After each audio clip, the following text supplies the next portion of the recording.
গণভোট চান, পিআর চান, নির্বাচন চান, সব একই কথা আপনি বলেন, কিন্তু আসেন না পিআর গণভোটের আগে একবার জনমত যাচাই করে দেখেন বাংলাদেশে কত পার্সেন্ট ভোট আপনাদের আছে, তারপর আপনাদেরকে পিআর এর কাছে নিয়ে যাবে। সেই সাহস তো আপনাদের নাই, কারণ আপনাদের ভুলের জন্য একবার যেই ভুল করেছেন সেই ভুল সংশোধন এখনো করতে পারেন। এখন নতুন করে আবার নির্বাচনকে যদি বানচাল করার কোনো হীন প্রচেষ্টা করে থাকে, আমরা এখনো বেঁচে আছি। আমরা হাফ প্যান্ট পরে যুদ্ধ করেছি, আমরা অস্ত্র হাতে যুদ্ধ করেছি, আমার নেতা সেক্টর কমান্ডার ছিল, তাই সে আদর্শের সৈনিক আমরা। নির্বাচন বানচাল করার কথা দয়া করে আর বলেন না। বাংলাদেশের সমসাময়িক বিষয় নিয়ে আমার প্রিয় নেতা, মুক্তিযুদ্ধের বীর সেনানী মেজর হাফিজ উদ্দিন আহমেদ বীর বিক্রম, এখানে আমার আবার দুইজন বন্ধু, একজন অবশ্য বন্ধুর চেয়ে এখন অনেক প্রিয়,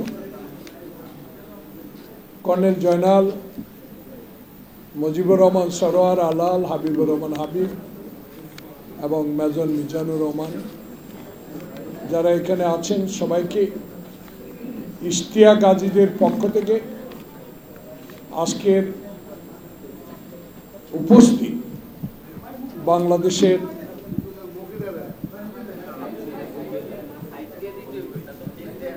মুক্তিযুদ্ধের সাহসী সৈনিকেরা,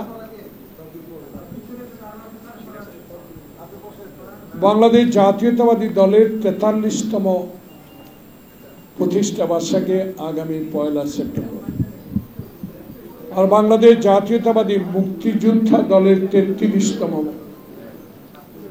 প্রতিষ্ঠা বার্ষিকী।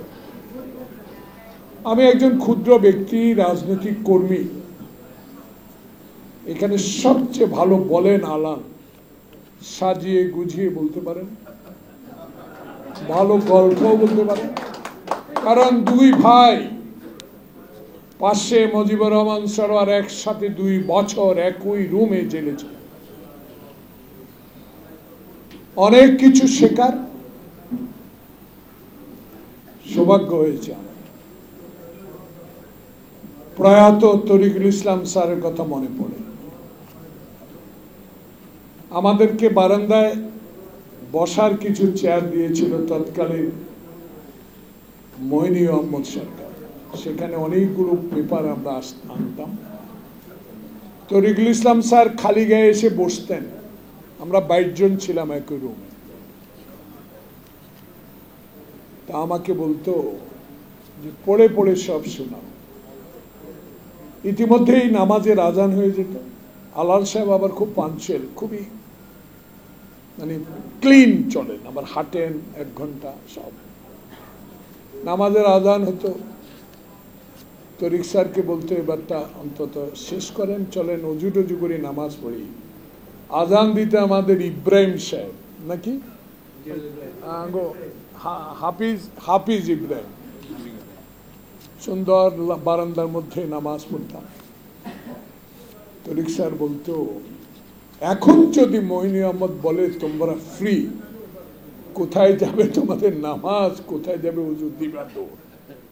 এই কথাটা বলার অর্থ সমসাময়িক রাজনীতি নিয়ে কথা বলবেন আমার প্রিয় নেতা মেজর হাফিজ। আমি ৩ জন উপদেষ্টার বক্তব্য শুনে একটু সাহস পেয়েছি আজ। এই কারণে সাহসটা পেয়েছি, যেই নেত্রীকে এক কাপড় পরে ক্যান্টনমেন্ট থেকে বের করে দিয়েছেন, যেই নেত্রীকে আপনি গুলশান অফিসে আটকে রেখে নেট, পানি, খাওয়া সব বন্ধ করে দিয়েছেন, যেই নেত্রীকে আপনি গুলশানের বাসায় বালুর ট্রাক দিয়ে আটকে রেখেছেন, যেই শহীদ জিয়ার স্বাধীনতা না আনলে আপনি বাপের কথা বলতে পারতেন না, সেই নেতা শহীদ জিয়ার কবরকেও আপনি উঠিয়ে নেবার হুমকি দিয়েছেন, ব্রিজটাও ভেঙে দিয়েছেন। আজকে এই দিনে তাই শহীদ জিয়ার কথা বারবার আমার মনে পড়ে যে শহীদ জিয়ার বাংলাদেশ আপনি বানিয়েছেন বাবার বাংলাদেশ। সেই বাবার বাংলাদেশে এখন আপনি নাই, আপনার বন্ধুর দেশে আশ্রয় নিয়ে অফিস খুলে আবার বাংলাদেশের বিরুদ্ধে চক্রান্ত শুরু করছেন। আজকে দেখলাম ইউটিউবে আপনি নাকি কিছুদিনের মধ্যেই বাংলাদেশে আসবেন, প্রথম কোথায় যাবেন সেটা এখনো বলেন। প্রিয় বন্ধুরা, আমি রাজনীতির ইতিহাস তুলে ধরতে চাই না, কয়েকটি কথা বলে আমার বক্তব্য শেষ করব। মুক্তিযুদ্ধ মন্ত্রণালয়ের সচিব এখনো সচিব।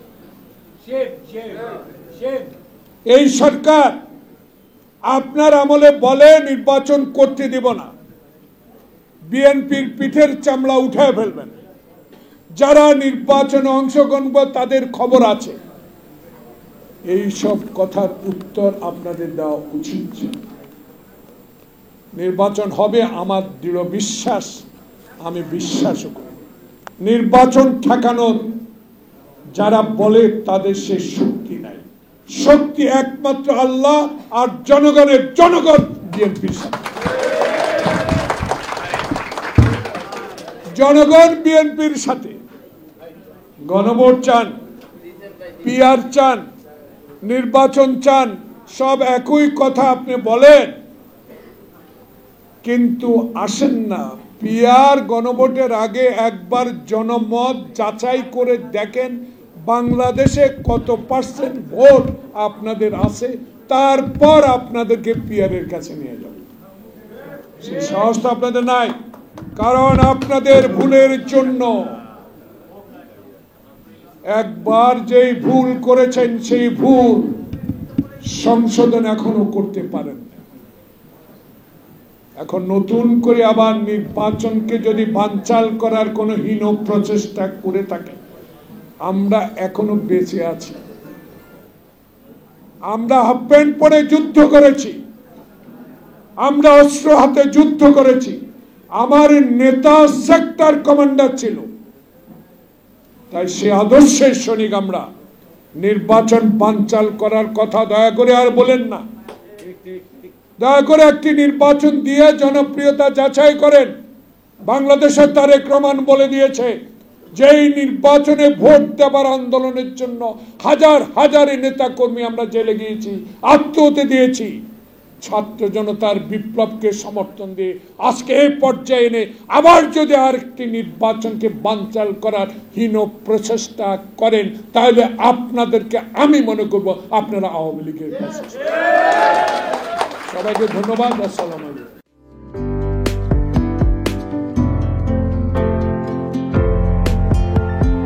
পহেলা জানুয়ারি 2025 ইউটিউব জার্নালিজমের অগ্রদূত changetv.press 6 বছর পেরিয়ে পা রাখল গর্বিত সাথে। আমি অত্যন্ত আনন্দিত হলাম যে চেঞ্জ টিভি আগামী কয়েকদিনের মধ্যেই 6 বছর পূর্ণ করবে। আর হাঁটি হাঁটি পা পা করে চলা শুরু করে এখন সে বেশ দৌড়াদৌড়ি করছে বলা যেতে পারে। ও নামটাও অত্যন্ত বলবো যে সিগনিফিক্যান্ট, যে চেঞ্জ, এই গণঅভ্যুত্থান কিন্তু চেঞ্জ চেয়েছে। সেই হিসেবে তোমার টেলিভিশনের, তোমার এই চ্যানেলের নামের একটা যথেষ্ট মিল পাওয়া যায়। আমার প্রত্যাশা যে এই গণঅভ্যুত্থানের যে প্রত্যাশা, যে আশা আকাঙ্ক্ষা, চেঞ্জ টিভি সেটিকে এগিয়ে নিয়ে যাবে। তোমাকে শুভেচ্ছা। চেঞ্জ টিভি যারা সম্পৃক্ত আছেন, যারা কর্মী আছেন, সামনে পেছনে সকলকে আমার শুভেচ্ছা। changetv.press, এক ফোঁটা হলুদও নেই।